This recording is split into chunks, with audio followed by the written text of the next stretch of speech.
கொஞ்ச நாளைக்கு முன்னாடி ஒரு சிவனடியார் வந்து தலைவர் ரஜினிகாந்த் அவர்களுக்கு ஒரு வேண்டுகோள் வைத்து ஒரு வீடியோ ஒன்று வெளியிட்டிருந்தாங்க. தலைவர் ரஜினிகாந்த் அவர்கள் வந்து ஏற்கனவே திருவண்ணாமலையில் கிரிவல பாதைக்கு விளக்கு அமைச்சு கொடுத்தாங்க அப்படிங்கிறதுக்கு அவர் நன்றி சொல்லிட்டு, கூடவே வந்து இன்னொரு காரியமும் பண்ணணும். அதாவது இந்த வனவிலங்குகளுக்கு தண்ணி இல்லாமல் எல்லாமே ரொம்ப கஷ்டப்படுது, அங்கங்கே தொட்டி அமைச்சு கொடுக்கணும். இந்த ஒரு காரியத்தை ரஜினி ஐயா பண்ணாங்க அப்படின்னா அவங்களுக்கு புண்ணியமாக போகும் அப்படின்னு சிவனடியார் வந்து ஒரு வேண்டுகோள் வச்சுருந்தாரு. பாதையில் கொஞ்சம் அப்படியே இந்த லைட்டு போட்ட மாதிரி இந்த வனவிலங்குகளுக்கு கொஞ்சம் தண்ணி தொட்டி அமைச்சு கொடுத்தீங்கன்னா நல்லா இருக்குங்க ஐயா.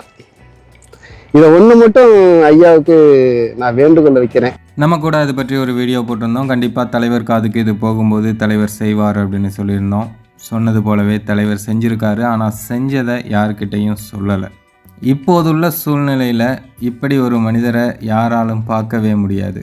எல்லாரும் 100 ரூபாய்க்கு உதவி செஞ்சாங்கன்னா அதை வெளியே தெரியணும் அப்படிங்கிறதுக்காக 1000 ரூபாய்க்கு செலவு பண்ணுவாங்க, விளம்பரப்படுத்துவாங்க.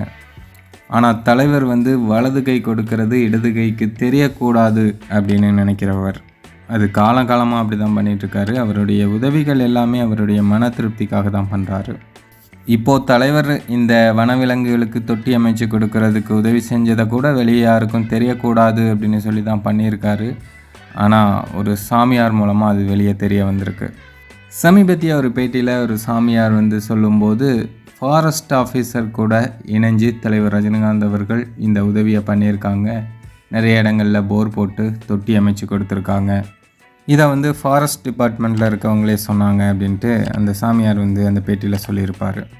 இப்போ அதை இன்னும் கொஞ்சம் எக்ஸ்ட்ராவாக வந்துட்டு கட்டி தண்ணி ஊற்றி விடலாம் அப்படின்னு சொல்லிட்டு ரஜினிகாந்த் ஐயா வந்துட்டு கொஞ்சம் பொருளாதார உதவி கொடுத்து அதை பண்ண வச்சுருக்கிறாங்க ஃபாரஸ்ட் டிபார்ட்மெண்ட்.